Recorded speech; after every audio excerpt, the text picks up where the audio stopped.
अगर हौसले बुलंद हो तो पर्वत भी एक मिट्टी का ढेर सा लगता है।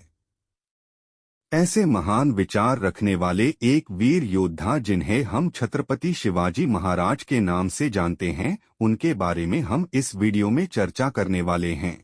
लेकिन उससे पहले अगर आप इस चैनल पर नए हैं तो हमारे चैनल को सब्सक्राइब करें और बेल आइकन प्रेस करें। तो चलिए शुरू करते हैं। छत्रपति शिवाजी महाराज का जन्म 19 फरवरी 1630 को वर्तमान महाराष्ट्र राज्य में पुणे जिले के शिवनेरी किले में हुआ था। शिवाजी का जन्म एक मराठा सेनापति शाहजी भोंसले के घर हुआ था, जिन्होंने बीजापुर सल्तनत के तहत पुणे और सुपे की जागीरें प्राप्त की थीं। एक धर्मपरायण महिला जीजाबाई के धार्मिक गुणों का इन पर गहरा प्रभाव था।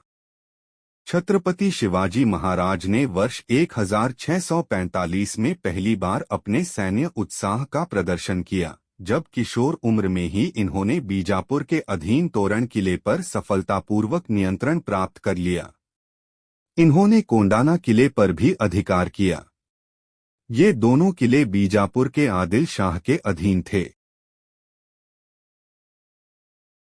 छत्रपति शिवाजी महाराज ने 1657 में अहमदनगर के पास और जुन्नार में मुगल क्षेत्र पर छापा मारा।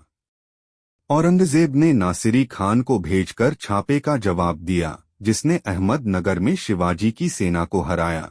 शिवाजी ने 1659 में पुणे में शाइस्ता खान की एक बड़ी सेना और बीजापुर सेना को हराया।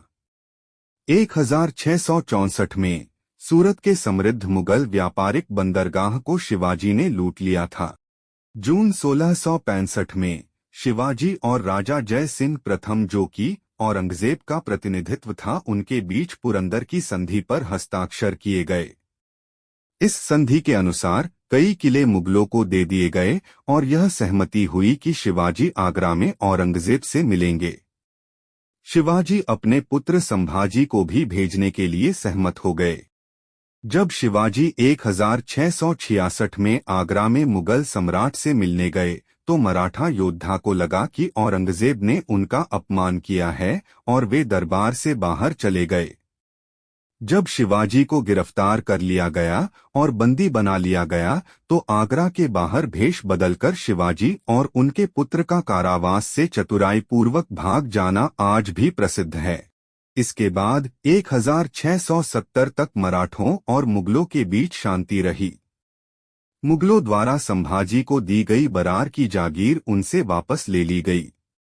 जवाब में शिवाजी ने 4 महीने की छोटी सी अवधि में मुगलों पर हमला किया और उनसे कई इलाके छीन लिए। अपनी सैन्य रणनीति के माध्यम से शिवाजी ने दक्कन और पश्चिमी भारत में भूमि का एक बड़ा हिस्सा हासिल कर लिया। इसके अलावा छत्रपति शिवाजी महाराज ने और कई सारे महत्वपूर्ण युद्ध लड़े हैं। आइए उनके बारे में चर्चा करते हैं। यह युद्ध मराठा राजा छत्रपति शिवाजी महाराज और आदिलशाही सेनापति अफजल खान की सेनाओं के बीच महाराष्ट्र के सतारा शहर के पास प्रतापगढ़ के किले में लड़ा गया था। यह युद्ध मराठा सरदार बाजी प्रभु देशपांडे और आदिलशाही के सिद्दी मसूद के बीच महाराष्ट्र के कोल्हापुर शहर के पास विशालगढ़ किले के आसपास एक पहाड़ी दर्रे पर लड़ा गया। यह युद्ध गुजरात के सूरत शहर के पास छत्रपति शिवाजी महाराज और मुगल कप्तान इनायत खान के बीच लड़ा गया। यह युद्ध मुगल साम्राज्य और मराठा साम्राज्य के बीच लड़ा गया। यह युद्ध महाराष्ट्र के पुणे शहर के पास सिंहगढ़ के किले पर मराठा शासक शिवाजी महाराज के सेनापति तानाजी मालुसरे और जय सिंह प्रथम के अधीन गढ़वाले उद्यभान राठौड़, जो मुगल सेना प्रमुख थे, उनके बीच लड़ा गया। ऐसे ही छत्रपति शिवाजी महाराज ने कई सारे युद्धों में अपनी सुरवीरता दिखाई है।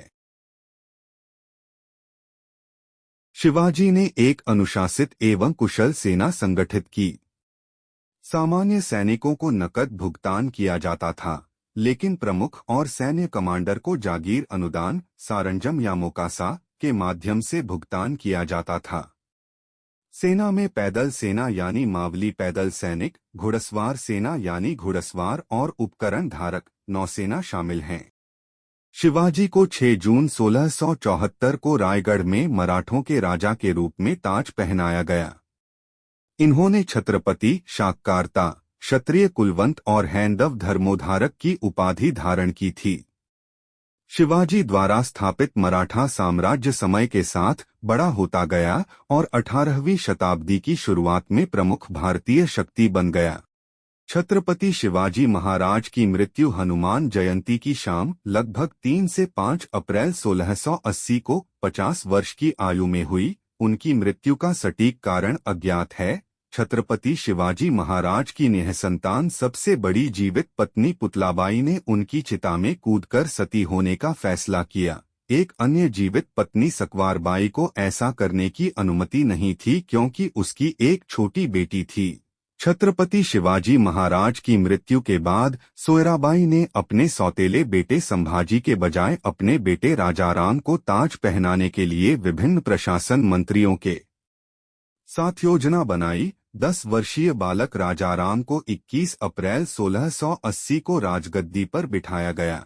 हालांकि कमांडर की हत्या करने के बाद संभाजी ने रायगढ़ किले पर कब्जा कर लिया। 18 जून को रायगढ़ पर नियंत्रण हासिल किया और 20 जुलाई को औपचारिक रूप से सिंहासन पर बैठे।